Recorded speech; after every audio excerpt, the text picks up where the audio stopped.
Je ne sais pas si vous avez vu, mais l'ambassade israélienne à Dublin a fermé, ils ont crié à l'antisémitisme et on peut voir toute la population irlandaise sortir et brandir fièrement des drapeaux palestiniens à côté de drapeaux irlandais.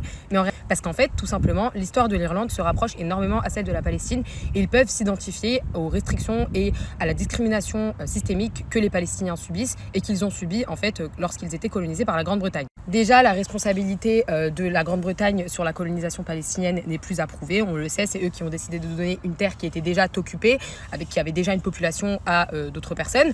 Et ensuite, c'est la personne responsable de la colonisation de l'Irlande. D'ailleurs, c'est pour ça qu'il y a deux capitales en Irlande, Dublin et Belfast. Belfast, du coup, c'était les unionistes et Dublin, c'est les nationalistes.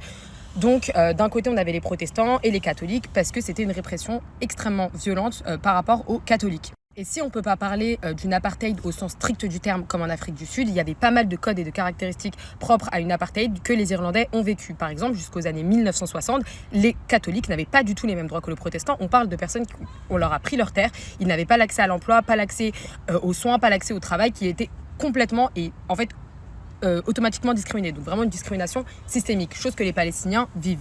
Les groupes militants palestiniens et irlandais, historiquement, se sont toujours soutenus, ont toujours parlé des uns des autres, comme de peuples qui se rapprochent beaucoup et qui ont vécu en fait beaucoup de choses en commun.